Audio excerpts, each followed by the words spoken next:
Hello, everyone, and welcome to a monumental episode of History, Hounds, and Happy Campers. I'm Amanda, your lead researcher, resident night owl historian, and the person who gets way too excited about the intersection of art and agriculture. And I'm Laura, also known as Mom. I'm the logistic chief, the keeper of the campfire, and the one who makes sure we actually have tickets before we drive the rig into the middle of the world-famous art installation. Joining the pack for the first time, our mission is simple. We believe that every destination has a heartbeat. We travel the country in our rig looking for the stories that are hidden beneath the surface. We are the bridge between the happy camper lifestyle, finding the best hookup and sunset spots, and the history hound curiosity, uncovering how a place became what it is today. We're currently operating out of our base camp in Turlock, California, but our tires are always itching for the road. And of course, we have to mention the heart of our pack, Lua. Luna is our Great Pyrenees, and she's officially 10 months old. She's currently about 90 pounds of pure white fluff and boofing at anything that looks like a squirrel. At 10 months, she's in that sweet spot where she's getting her big dog legs, but still has the puppy wander in her eyes. Today, we are bringing you a massive exploration of a place that has redefined the Central Coast, Sensorio. It is a 15-acre intersection of technology, nature, and emotion.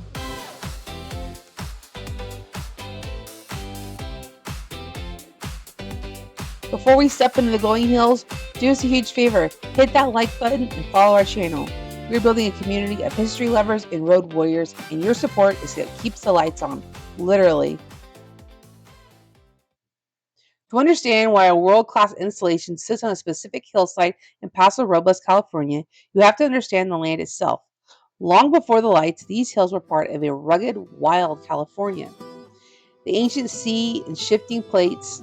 Millions of years ago, and the land where Sensorio sits was underwater. The Paso Robles region is defined by its calcareous soil, a fancy word for soil rich in calcium and lime, formed from ancient marine life and shells. This is the secret sauce that makes the wine here so good. But it is also what gives these hills their unique rolling shape. The San Andreas Fault sits just to the east, and for eons, the tectonic pressure has crumpled the earth like a rug pushed against a wall. This created the undulating hills that provide the perfect natural amphitheater for a light show. By the 1800s, this land was part of the Great California Cattle Ranches. The Pass of the Oaks, Paso Robles, was a rugged frontier. The hills where you now see the fiber-optic stems were once covered in wild grass grazed by thousands of herd of cattle. It was a land of hard work, hot sun, and deep silence. The site of Sensorio itself was once part of the Hunter Ranch. Owners Ken and Bobby Hunter didn't just want to build another vineyard or a housing development. They wanted to create a gift to the community that honored the openness of the landscape.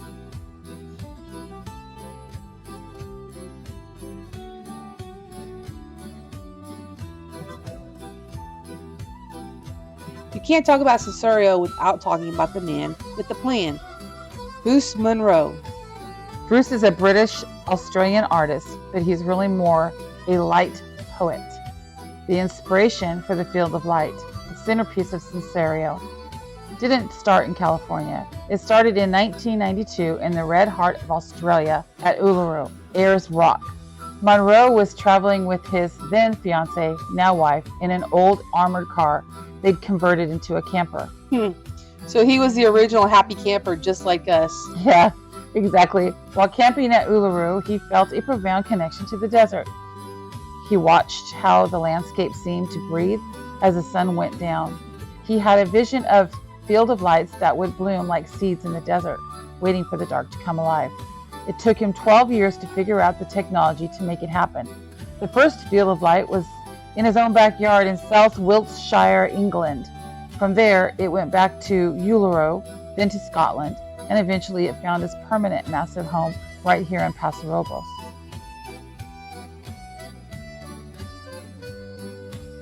Where are you? We're at Fields of Light tonight.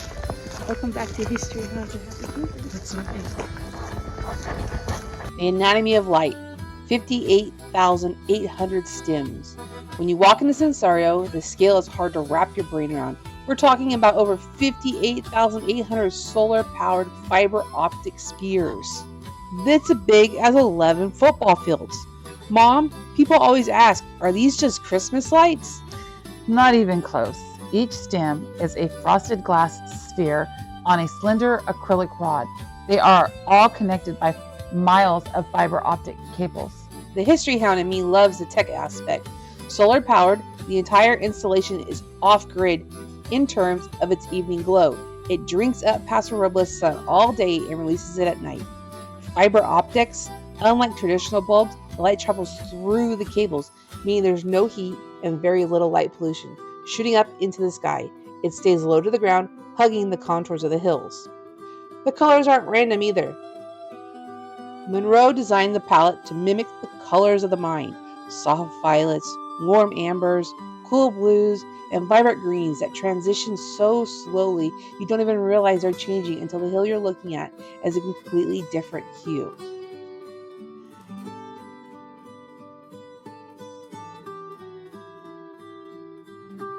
In 2021, Sensorio expanded to include something that is uniquely Paso Robles, the light towers. These are incredible. There are 69 towers made from more than 17,000 wine bottles. This is where the history of the region really shines.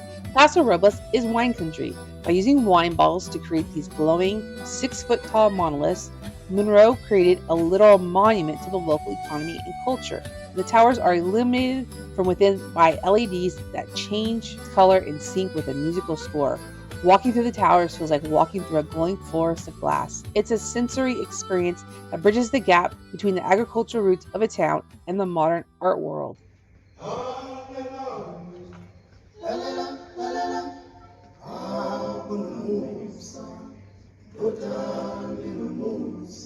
Each different tower represented a different instrument, so when that part of the music played, that tower would illuminate and play that instrument's part in the song.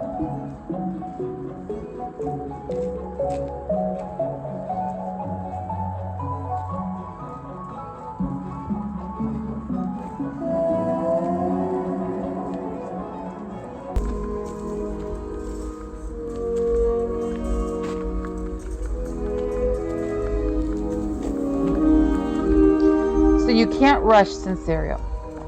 In our modern world of TikTok and 15-second clips, Sensorio is a history hound's dream because it forces you to slow down.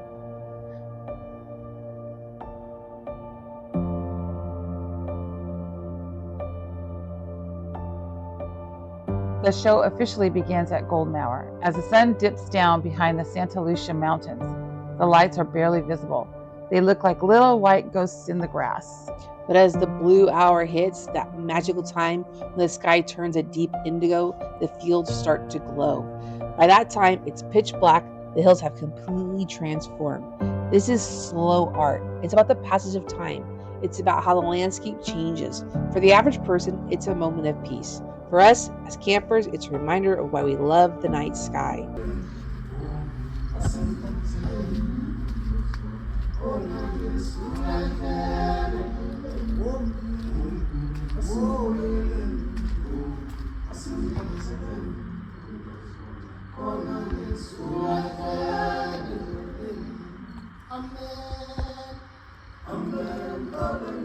So how do you do Sensorio right if you're traveling in a rig? Well, first, the parking. They have a massive lot. While they don't allow overnight campers in the Sensorio lot itself, they are very accommodating to larger vehicles during the show hours. Base camp recommendations: we highly recommend staying at Cabo Robles RV Resort or the Paso Robles KOA. Both are just a short drive away. You can leave the rig at your park, take a ride share, or drive your tow vehicle to Sensorio and enjoy a glass of local Paso Zinfandel without worrying about the drive back.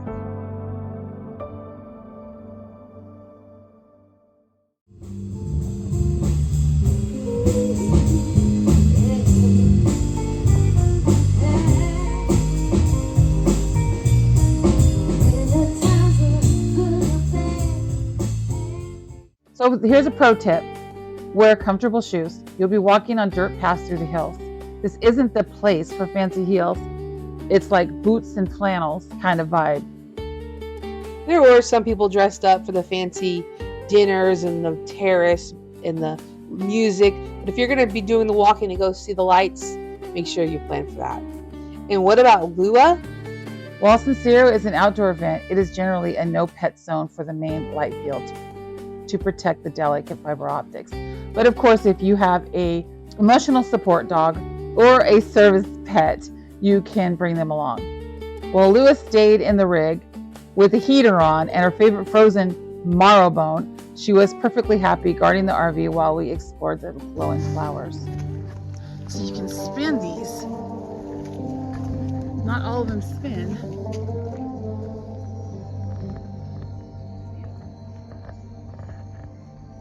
I love the ground. That's pretty cool. Let's go see how many other ones spin.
Sensorio is more than a tourist attraction. It's a testament to what happens when humans collaborate with the landscape rather than trying to conquer it.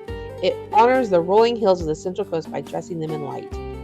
It's the kind of place that stays with you long after you've unhooked your jacks and moved on down to the next town. We want to thank you for coming on this deep dive journey with us. We hope this has inspired you to put Paso Robles on your must-visit list. But before you head out, please like this post and follow History Hounds and Happy Campers. We have so many more stories to tell, from the ghost towns of the Mojave to the hidden history of the Redwood Coast. Every like helps our small channel grow and allows us to keep Lua in the high quality kibble she deserves. So keep your history deep and your trails happy. And we'll see you on the next ridge. Bye. Bye.